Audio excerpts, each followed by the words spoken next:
To discuss the situation, we are now joined by Bob Rae, Canada's ambassador to the United Nations. Ambassador Rae, thank you for taking the time. Thank you, Michael. You know, historically, Canada has been one of Israel's more reliable allies. Are you at all concerned that by supporting this call for a ceasefire, Canada might be damaging its relationship with Israel? No, I'm not. I do think that the ties that bind us to Israel are very strong. I do think those ties are strong enough to allow for a difference of opinion, if that's what exists. Historically, Canada has always taken some positions with respect to two states. Prime Minister Netanyahu has taken a different view. We've taken a strong view on settlements, which the current Israeli government disagrees with. So this isn't the first time we've had a difference of opinion. But the key thing about our relationship with Israel is that it's based on the strongest conviction on the part of Canadians that the state of Israel has a right to exist within secure, recognized borders, that it has a right to security, that it has a right to defend itself. And nothing that we've said or done yesterday, the vote in favor of the humanitarian ceasefire, takes away from those basic principles, as I tried to make very clear in the statement that I made yesterday. But the resolution that was adopted yesterday, it does not condemn Hamas for its attack on Israel on October the 7th. Is that at all being tone deaf to the pain many Israelis and Jews really around the world are still feeling as a result of that terrorist attack? Absolutely. And that's why we tried to amend. We've tried to amend the resolution 3 times. Each time the resolution's been presented, we've tried to amend it. We believe very strongly that we need to continue to fight for a resolution of the Assembly that reflects the truth. The truth is that Hamas's attack on the 7th of October was an appalling, horrible atrocity, that the strongest measures have to be taken against Hamas, and that everything that can be done should be done to make sure that Hamas pays the price for these crimes against humanity, which they have committed. There are many other places and fora and ways in which Canada will continue to explore and to carry out the steps that we think need to be taken against Hamas. So I regret profoundly the fact that the General Assembly did not by a 2/3 vote, although it did by a majority vote in favor of the 3 amendments that have been put to it. But that fight's not over yet. That argument will continue. We're not dropping the argument at all. Okay, not dropping the argument, but still taking up the cause of the Palestinian people who you are expressing concern by supporting this resolution. We're taking up the cause of humanity to say that when you have a humanitarian crisis and when you have people put in as vulnerable position as the people of Gaza have been put into, we have to respond. We can't just say, well, there's a conflict, there's nothing we can do. We believe strongly that Hamas has to pay the price for what it's done, but we also believe that the price of defeating Hamas, which we want to see done, can't be this level of suffering on the part of the civilian population, which does not support Hamas. And we've seen this before in the other attacks on Gaza. There's always this dilemma. The dilemma is created by the fact that Hamas has completely intermingled itself in the infrastructure of Gaza.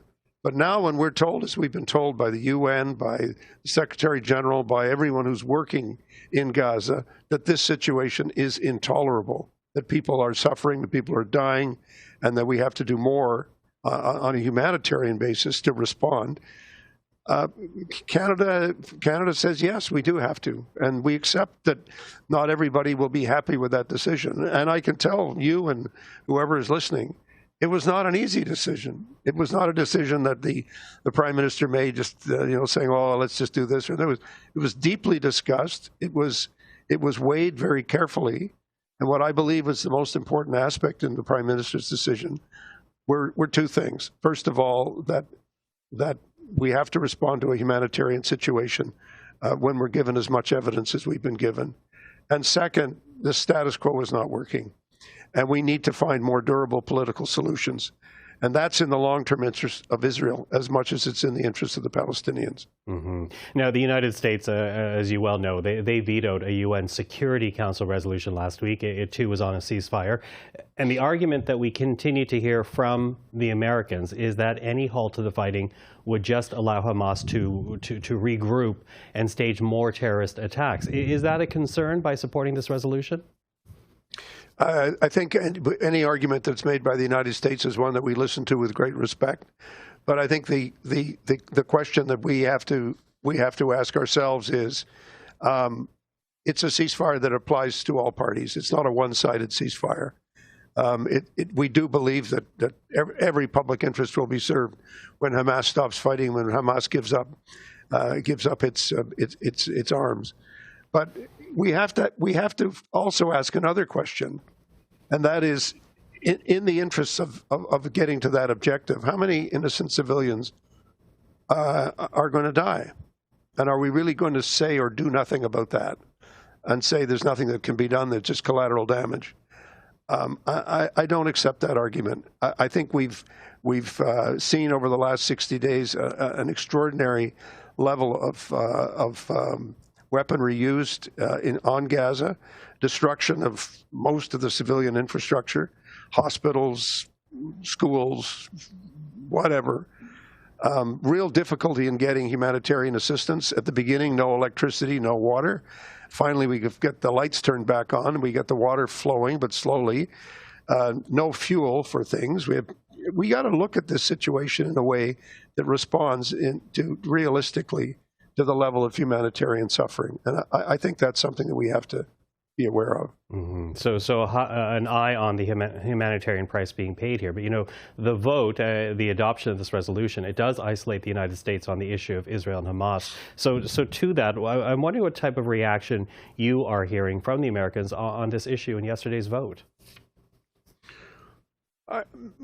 The reaction that I haven't received any, no emails, no reaction, but we deal with everybody on a daily basis. I think there will be continuing discussions between Canada and the United States as to how we go forward. The president is in touch with Prime Minister Trudeau. The Minister of Foreign Affairs is talking to Secretary Blinken. There's a lot of work being done between us and the United States and all the other allies. The G7 countries are divided. The G20 are divided. NATO is divided. There are many NATO countries which came with us this time to agree. Others abstained. It's a reality. People are affected by this. They respond in slightly different ways. But to suggest that if you abstain or vote against, that you're not concerned about the humanitarian situation, I would never make that accusation. I think it's important for us to respect one another, and that's the way we carry out our diplomacy. It's respectful. It's a good, healthy dialogue. We've had lots of discussions with people before the vote. We had many sharing of views before the vote. We had many exchanges, meetings, and discussions. Everybody's facing this conflict, and everybody's troubled by it. And I think we shouldn't exaggerate the impact of one particular vote, except to say that I think it was a move that the government of Canada felt it was necessary to make for the reasons that I've given. Mm-hmm. You talk about impact, and of course a resolution from the Security Council is legally binding. A resolution from the General Assembly is not, though. So what impact do you hope yesterday's vote will actually have? It's an expression of opinion. And that's important. It's important for the General Assembly to play its role. And it's important for the General Assembly to express its view when the Security Council is unable to reach agreement. We've seen this in many different elements because the Security Council has a harder and harder time coming to agreement. So that's the reality of the situation. The General Assembly, you will find, and you've found over the last several years on Ukraine, on Syria, on a number of issues, when the Security Council is stuck, the General Assembly has a responsibility to react, and that's exactly what we're doing. Now, the resolution that was adopted yesterday, it also calls on all parties to comply with international law. So I'm wondering, Ambassador, do you think the International Criminal Court will have to investigate, when this is all over, any potential war crimes that may have been committed? Well, that's not up to me. That's up to the prosecutor. The prosecutor, Mr. Khan, has been in the region. He's spoken publicly about the fact that he is gathering evidence, that he's looking at everything that's happened from October 7th on. That would include the behavior of Hamas, and then the response from the Israelis and the degree of compliance with international law. So it's not for me to second guess what the ICC prosecutor could do.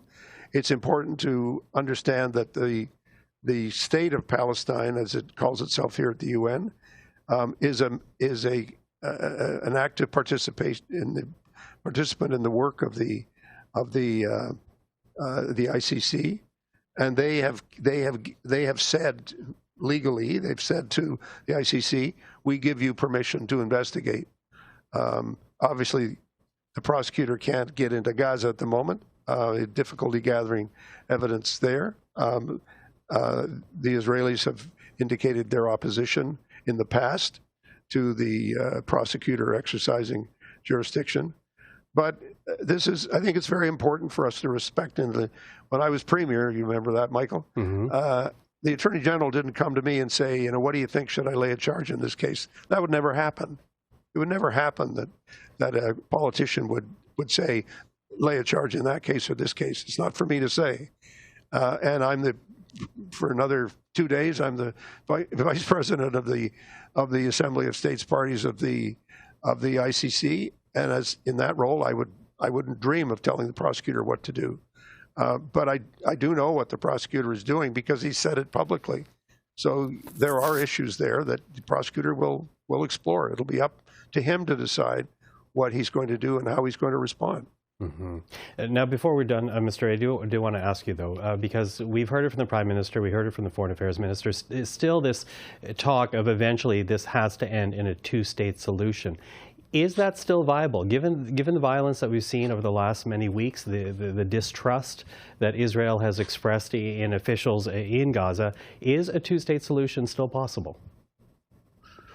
Well, I certainly hope so. But I think that, apart from hoping, I think the thing we need to realize is that the Palestinians have rights, and the Palestinians have a right to self-determination, as all peoples do.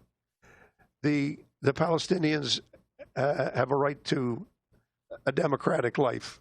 They've been denied that by virtue of the terrorist forces that have been in play in Gaza and because of the ongoing challenges on the West Bank. But we have to find a way forward to respond to this simple test, and that is that you can't have part of a country democratic and another part that's another world that is not democratic and not allowed, where people are not allowed to express themselves and to have their own state. I think when you come down to looking at how this can be done, it's obviously there's been many efforts to get there. Each one is foundered, but I still think we have to keep working at it, and that's why I think part of what the Prime Minister and Madame Joly have talked about is the need to get that longer-term political perspective on the table, and that's something that we're very much committed to doing. And I think you're going to see more countries working with us, working together to try to get to that point where a dialogue is possible. But I can't pretend that it's easy, and I think it isn't. You can't have a democratic state living side by side with a state that's run by terrorists. So there's a lot of steps that have to be taken to make sure that whatever you do, it's not the product of a political theory. It's the result of compromise and the result of the political will of a democratic people, and that's something we have to work at. But I don't think it's a problem that you can just continue to kick down the road and say, well, that's for another day. We'll worry about that later. We've tried kicking the can down the road for quite a while, and it hasn't served us well. And I think we all have to understand that. That's one of the reasons why we need to work harder on getting to 2 states. Ambassador Bob Rae, I always appreciate the time. Thank you for this. Thank you. Good to talk to you. And you.